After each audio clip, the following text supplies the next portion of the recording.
Bem-vindos ao Observatório da Imprensa. Na edição de hoje, dois temas que agitam o jornalismo internacional. A tenebrosa trama do Império Murdoch na Inglaterra e nos Estados Unidos e a sentença de prisão para um jornalista e 3 diretores do jornal que falaram mal do presidente do Equador, Rafael Correa. Participam desta edição os jornalistas Ricardo Gandur, Sérgio Dávila e Cláudio Boiunga. Você pode participar fazendo sua pergunta pelo telefone no número que aparece aí na tela ou pelo computador, através do Twitter e do nosso chat no site da TV Brasil. Antes, vamos ver o que foi notícia na mídia desta semana.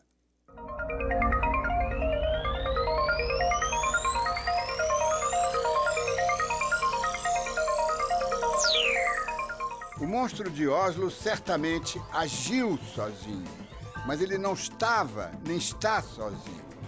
Anders Behring Breivik faz parte de uma legião mundial de extrema-direita que não nasceu agora, começou nos anos 20 do século passado e levou a humanidade à mais sangrenta guerra de todos os tempos. A ideologia de Breivik só difere do nazifascismo no acréscimo do ingrediente religioso. De resto, nada a diferencia do rancor hitlerista e fascista. Sua xenofobia é gêmea do Tea Party americano, o antissocialismo que levou Breivik a atacar a sede do governo e massacrar 68 jovens conterrâneos no acampamento de verão é o mesmo que leva a direita americana a travar o orçamento do país com o pretexto de que Barack Obama é socialista. A pacífica Noruega foi invadida pelas tropas de Hitler em 1940, que lá instalaram um ditador local chamado Quisling, cujo nome tornou-se sinônimo de colaborador do nazismo. A Segunda Guerra Mundial ainda não acabou. A mídia brasileira só conseguiu identificar na morte da cantora Amy Winehouse a maldição da morte aos 27 anos. Deveria reparar em maldição ainda mais letal no mundo do showbiz: o abuso de drogas, do álcool, das transgressões e escândalos. O caminho do sucesso não passa obrigatoriamente pelo desregramento pessoal. O verdadeiro talento artístico pede outros tipos de reforço e de estímulo. A morte de Amy Winehouse teve o mesmo destaque das 76 mortes no massacre de Oslo. Esta, sim, é uma maldição cultural que afetará a vida e as mentes das próximas gerações de leitores. O inferno astral da FIFA parece não ter fim.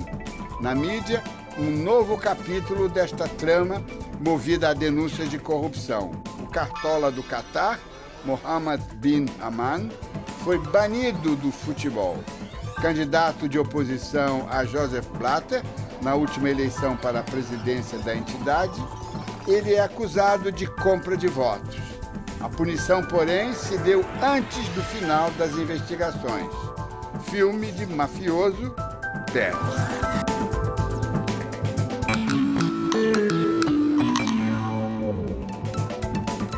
Nas charges da semana, as demissões anunciadas pela presidente Dilma Rousseff no Ministério dos Transportes estiveram em alta. Uma faxina que, para muitos desenhistas, não deve parar por aí. De olho no passado, esta semana a pesquisadora Isabel Lustosa está em São Paulo para falar do jornal O Tamoio, publicado por ninguém menos do que José Bonifácio, o patrono da independência.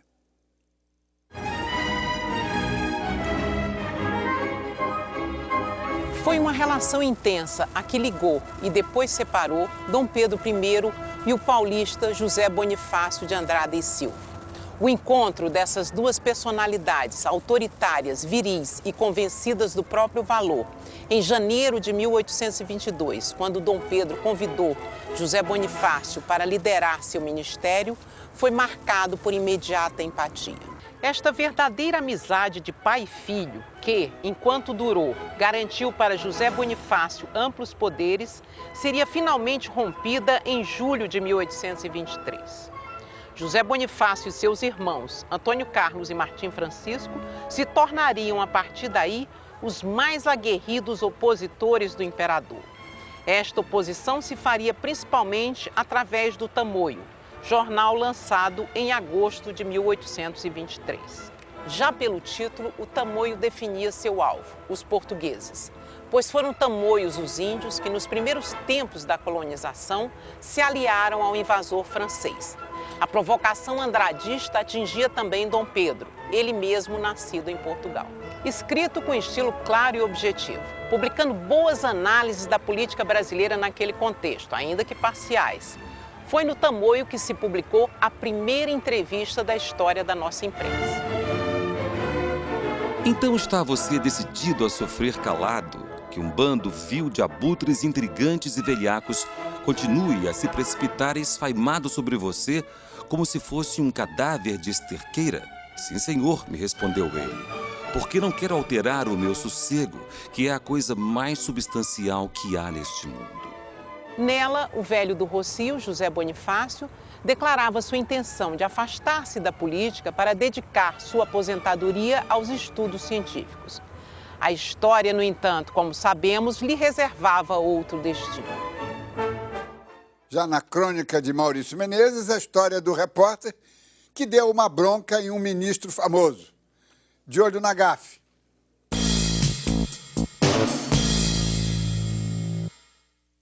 O Robson Pereira, nosso colega do jornal Estado de São Paulo, trabalhava na sucursal do Rio e aceitou ir para São Paulo, viu, Dinis? Mas ele aceitou com uma condição. Toda sexta-feira, 5 horas da tarde, ele voltava para o Rio. E naquela sexta-feira era aniversário do filho do Robson. Sexta-feira, 4 horas da tarde, está ele lá na redação do jornal com a malinha dele pronta, esperando uma carona até o aeroporto. Eis que passa o diretor de redação do jornal, com o papel na mão, vê o Robson sem fazer nada, diz: Robson, dá uma ligadinha para o ministro Dilson Funaro, da Fazenda, e entrevista ele sobre esse novo plano econômico. O Robson ia falar: eu estou indo embora para o Rio agora, não ia falar isso. O que ele fez?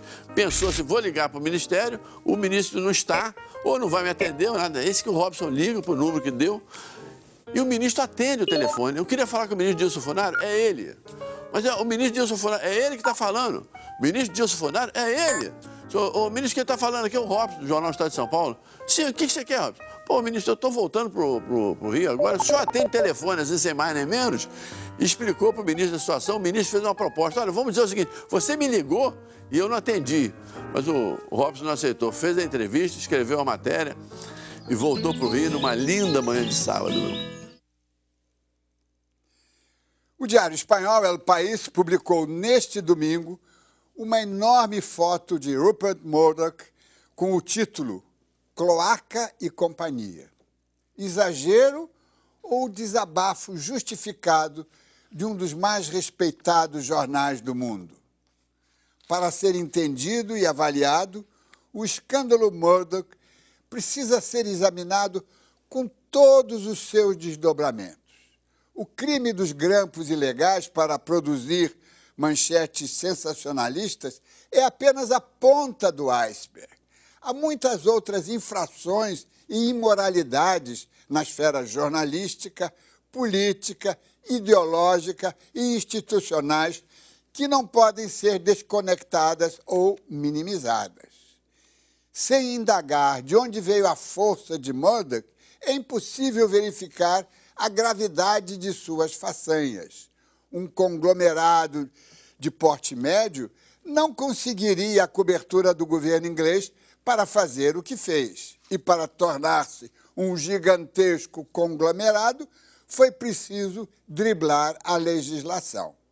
Sem o apoio do governo, Murdoch não conseguiria montar o seu império. E esta ponte governo-mídia foi construída graças à ideologia comum. Um governo conservador só permitiria o gigantesco crescimento de um grupo de mídia igualmente conservador. Se não fosse imensamente poderoso, Murdoch não conseguiria paralisar a Comissão de Autorregulação da Imprensa Britânica. E sem a autorregulação, a imprensa impõe a lei da selva. Murdoch não é apenas conservador, é muito mais do que isso. Ele defende posições de extrema-direita que não são muito diferentes das posições do monstro de Oslo. A Fox News é a principal apoiante do Tea Party, cujos delírios racistas e antissocialistas são idênticos à paranoia do norueguês Anders Breivik. A resposta aos abusos da imprensa veio do Equador, com um abuso ainda maior contra a imprensa. Um juiz substituto de Guayaquil considerou injurioso ao presidente Rafael Correa um artigo em que seu nome sequer foi mencionado. O autor do texto foi condenado a 3 anos de prisão e o jornal pagará multa de 62 milhões de reais. A partir deste momento, a imprensa equatoriana perdeu sua independência. Está ameaçada e amordaçada. Estamos diante de um perigoso surto de barbárie fomentado em grande parte pela mídia. E a mídia deveria ser o principal instrumento para impedir a barbárie. O escândalo das escutas ilegais realizadas pelos tabloides ingleses já abalou o segundo maior grupo de mídia do mundo, fechou um jornal, levou para a cadeia jornalistas, afastou policiais da Scotland Yard e até o autor das denúncias foi encontrado morto. O enredo sensacionalista é real e aconteceu no Reino Unido, mas com repercussão no mundo todo.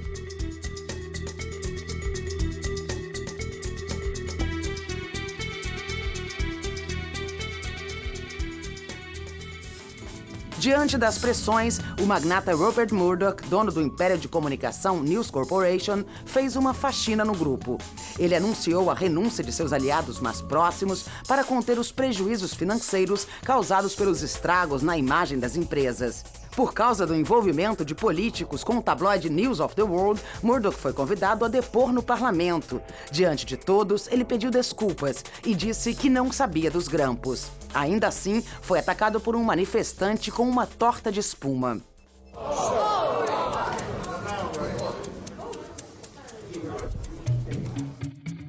A ex-toda-poderosa da News International, Rebecca Brooks, saiu atirando. Revelou que o uso de detetives é comum na imprensa. Em contrapartida, o primeiro-ministro britânico David Cameron abriu um inquérito independente para investigar a ética jornalística. Ele também é questionado por ligação com Murdoch junto com a prestigiada polícia londrina.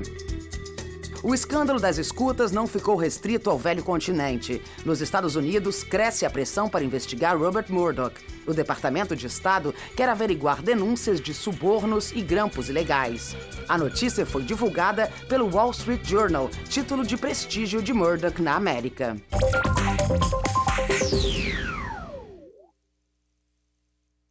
O escândalo dos tabloides prossegue aqui no Reino Unido com aquele sobe e desce do noticiário. A cobertura cedeu espaço aos eventos na Noruega no fim de semana, mas o assunto certamente não acabou. Parece uma peça de Shakespeare. A cada momento surge um novo cadáver no palco. Uma semana depois dos depoimentos no parlamento de Murdoch Sr. e Murdoch Jr., mais a Rebecca Brooks, estamos aí com um ceticismo do público diante das explicações que eles deram no parlamento. O público acha, as pesquisas indicam isso, que eles sabem mais do que admitiram aos deputados. Murdoch Jr. já está, na verdade, esbarrando na declaração de 2 ex-editores do jornal, News of the World, o jornal, o tabloide que foi fechado, de que ele, ao contrário do que disse aos deputados, sabia, sim, muito antes do que admitiu, da existência dos grampos. Então, vai ter que se explicar melhor. O parlamento está investigando, a polícia investiga, uma comissão judicial nomeada pelo primeiro-ministro vai começar a investigar e certamente o jornal diário The Guardian, que comandou as revelações, vai continuar investigando e nos presenteando aí com novos capítulos dessa novela a cada dia. 3 jornalistas, 3 esplêndidos jornalistas, nos ajudarão a debater os temas de hoje. Sérgio Dávila, editor executivo da Folha de São Paulo, Ricardo Gandur, diretor de conteúdo do Grupo Estado, e Cláudio Boiunga, da TV Brasil. Ricardo Gandur, eu queria saber como é que você reage a esse desabafo, não é, do El País, de mostrar o retrato no domingo, mostrar o retrato do Murdoch com o título que uma cloaca, não é? Quer dizer, a grande imprensa mundial realmente está dividida, não é? Quer dizer, ela não está mais endossando o grande magnata que conseguiu fazer o império, porque já esses métodos não são mais aceitáveis. Como é que você vê essa cisão entre a imprensa sadia, a boa imprensa, e a imprensa tipo latrina, né? Diniz, boa noite. Eu acho que você preparou um bom resumo aí. É a imprensa que usa métodos jornalísticos sérios e legítimos, desabafando contra métodos questionáveis. Acho que o que esse caso tem que deixar claro é que a imprensa existe para desequilibrar, revelar o que não quer ser revelado, ir atrás do que está oculto, mesmo se tiver acesso a processos que envolvam gravações frequentemente autorizadas pela justiça, se ela tiver algum acesso por métodos jornalísticos, repito, legítimo, sem comprar informação, sem usar ninguém que não a sua própria equipe de jornalistas e levar isso a público, ela estará prestando um serviço à sociedade. O que não pode acontecer é terceirizar a reportagem para detetives, atividades estranhas ao jornalismo, e acho que é disso que a imprensa séria, fazendo aí é difícil fazer um resumo disso, mas é disso que se trata. Acho que a sociedade tem que reconhecer que, mesmo nesse episódio, é muito melhor que um jornal como o News of the World seja avaliado, seja julgado pelo que publicou, do que se terem dispositivos de controle ou de censura prévia que impeça alguém de publicar. Está aí o grupo Murdoch pagando pelo que fez, né, e respondendo pelas consequências do que publicou. Mas vamos frisar que é com essa liberdade que temos que progredir, com a liberdade de publicar e arcar com as consequências disso. Sérgio Dávila, o Gandur nos remete rapidamente, diretamente, né, frontalmente, é uma questão que é fundamental. Quer dizer, o Murdoch, o grupo Murdoch, com esse gênio do jornalismo que é a Rebecca Brooks, né, não pode ser controlado por um organismo que foi criado, modelar que foi criado na Inglaterra, que é a Comissão de Queixas contra a Imprensa, a Press Complaints Commission, que não funcionou, porque a força política institucional do Murdoch não deixou que o mecanismo criado para a autorregulação da imprensa funcionasse. Quer dizer, como é que se pode deixar os monstros, as cloacas se abrirem? Às vezes paga-se um preço muito alto, não é? É verdade, Diniz. Primeiro, quero agradecer pelo esplêndidos jornalistas do começo da sua fala. De fato, os meus colegas merecem o adjetivo. Segundo, ressaltar essa característica fascinante do nosso meio, do nosso métier, que é estar aqui num programa como o seu, que discute a imprensa, discutindo a imprensa e apontando dedos para quem pratica jornalismo de má qualidade. Muito poucas outras indústrias, outros ramos de atividade do mundo têm essa autocrítica, esses mecanismos autorregulatórios, autodepuradores como a imprensa tem. A gente viu a indústria automobilística, por exemplo, fazer milhares e milhares de recalls de carros, e você não viu nenhum programa ser criado para discutir os problemas da indústria automobilística. Um programa, talvez, até vim pensando num título, Motor e Automotor, poderia ser um bom título. Não tem, mas tem programas de imprensa, tem colunas, tem jornalistas e analistas pagos para criticar, questionar, examinar o papel da imprensa. Então, eu queria registrar essa característica fascinante para mim desse nosso meio. Em terceiro lugar, a sua pergunta, eu acho que o mecanismo autorregulador britânico falhou, porque a autorregulação, para funcionar, ela tem que ser autorregulação de verdade, não pode ser só no papel. E o mecanismo britânico, pelo que a gente lê e se informa, se deixou levar por pressões de lado a lado. Mecanismo autorregulador que se deixa levar por pressões estranhas a esse mecanismo acaba não autorregulando coisa nenhuma, que foi o que aconteceu aparentemente na Inglaterra, até onde a gente pode ver. Cláudio Boiunga, você, professor de jornalismo, jornalista experimentado, cliente frequente aqui do nosso observatório, como é que você vê essa questão daqui para frente? Inclusive para nós, Brasil, nós não temos ainda a autorregulação, temos a Folha e mais o povo do Ceará tem esse instituto ótimo do Ombudsman, mas é muito pouco para uma instituição desse tamanho, não é? Como é que você vê, como é que a imprensa pode sair dessa armadilha para uma coisa nova, né? Vou dar 3 pontos rápidos. Primeira questão, eu suspeito que, dada a antiga promiscuidade que há na Inglaterra, que houve na Inglaterra, entre o grupo Murdoch e o poder, isto veio do Tony Blair, desde aquela época em que ele, quando se elegeu, foi à Austrália pedir apoio, depois o apoio à guerra da Iraque, as mentiras, os suicídios de David Kelly, isso já vem de longe. Então, é caracterizado claramente como quando ele foi visitar o Cameron, assim que assumiu, que pediram que ele entrasse pela porta dos fundos. Isso é extraordinário. Depois, os subornos da polícia, né, da Scotland Yard. Depois, essa ideia de que ele, ao depor na CPI, alegou que não sabia de nada e que foi traído pelas pessoas em quem ele confiou. Ora, todo mundo sabe que hoje a teoria da responsabilidade objetiva do dono da empresa se sobrepõe à ideia de ter culpa pessoal, é a obrigação de saber.